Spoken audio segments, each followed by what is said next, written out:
é a gente buscar contrapor as fake news, né? Se a rede não permite, como eu sempre tenho dito, não permite você desmentir, que a lógica algorítmica é capaz de entregar ainda mais aquele conteúdo, a gente buscar uma solução. Inclusive esse é um dos pontos que eu quero tratar com o presidente Lula e com os colegas deputados, tanto da base aliada como da oposição, todos aqueles que têm um compromisso realmente de derrubar a disseminação de fake news, que é um problema do Brasil e do mundo, que a gente possa propor uma legislação, discutir amplamente com setores da imprensa, inclusive, com jornalistas, com influencers, com a Câmara, com o Senado, a gente poder discutir e chegar numa solução para tentar de alguma maneira, não gosto da palavra regular porque flerta muito com a censura, né? Mas buscar que as redes sociais sejam utilizadas de uma maneira mais responsável.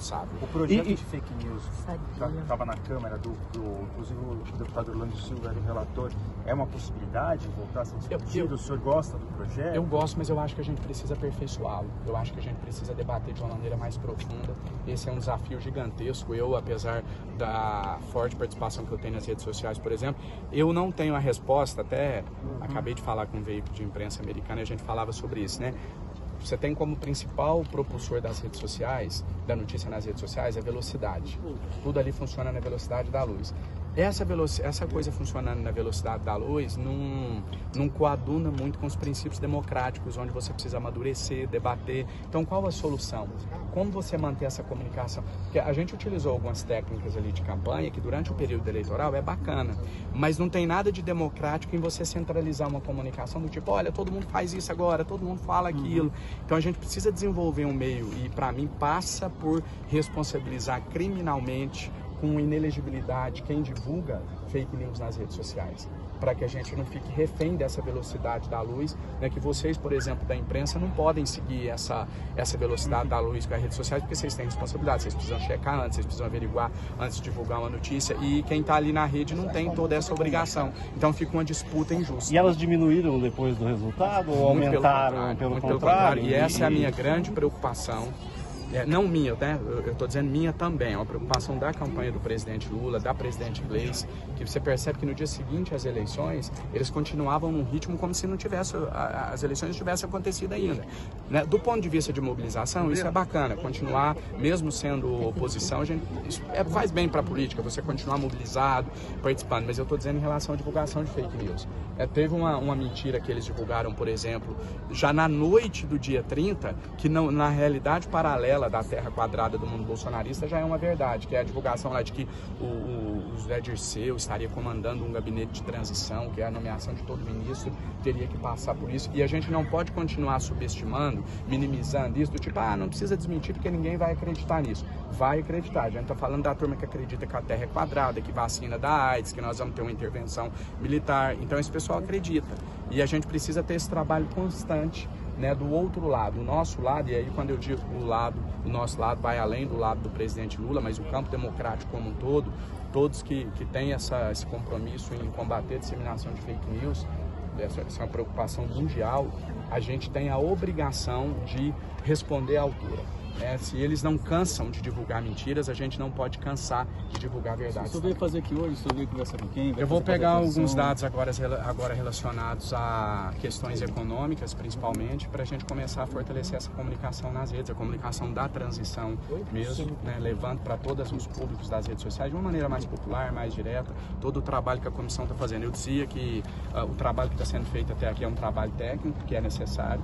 A gente não pode confundir trabalho efetivo com comunicação. Você comunicar, você tem que ter um trabalho real, e o pessoal aqui está focado em fazer esse trabalho real, esse trabalho efetivo, buscando dados, e agora a gente vai tentar passar isso de uma maneira mais popular através das redes sociais, para que a gente possa fazer isso que eu acabei de falar, que é contraponto. Nesse primeiro momento, sim. O senhor vai fazer parte da transição? Vai ser nomeado para algum... Não, eu não tenho. A gente está... O meu objetivo principal, como eu disse, desde o primeiro momento, quando eu busquei eu uso a expressão unir, né? Unir minha então candidatura como presidente Lula. Nosso objetivo principal é continuar fortalecendo a democracia, onde a gente pode ser mais útil. Eu entendo que hoje, onde eu posso ser mais útil é na Câmara dos Deputados. O combate lá tem que ser constante. Inclusive hoje eu vou usar a tribuna para falar sobre essa falsa narrativa de golpe que eles estão sustentando, para denunciar né, tem um apelo diferente, você falar da tribuna da Câmara, denunciar essa constatação que a gente tem agora, que a gente já falou durante a campanha, mas agora a gente tem substância para comprovar isso, que é o fato de que, de fato, o auxílio terminaria em dezembro. Então, Bolsonaro mentiu, todas as benesses que ele trouxe durante o período eleitoral foram realmente só com o objetivo de manipular o processo eleitoral para chegar a uma vitória que ainda bem não veio. Então a gente precisa escancarar isso, não é só ganhamos as eleições, vamos para casa descansar. Eles não cansam, a militância deles é constante, a militância do outro lado, do lado da verdade, do lado da democracia, também tem que ser constante. Ministério da Comunicação aí, futuro, talvez, ou não? Não, eu realmente, assim, eu ainda não falei com o presidente Lula sobre esse assunto, tudo que está saindo na imprensa é a especulação do próprio presidente. Claro, algumas especulações, existe uma lógica para se chegar a ela, né? Então é legítimo que a imprensa divulgue um nome aqui como favorito e etc, mas do próprio presidente Lula ninguém ouviu absolutamente nada ainda sobre nenhum nome. Eu não falei com ele sobre esse assunto. Caso venha algum pedido pessoal realmente dele, a gente pode pensar, mas eu não acredito que ele faria esse pedido, até porque eu acho que ele também entende a necessidade da gente estar fazendo um bom combate lá na Câmara dos Deputados. Janório, a compra do Twitter pelo Elon Musk representar alguma ameaça no processo democrático do Brasil, a questão das fake news, já que ele é um apoiador do bolsonarismo? Eu tenho uma preocupação, mas a rede social ela é muito maior do que o Twitter.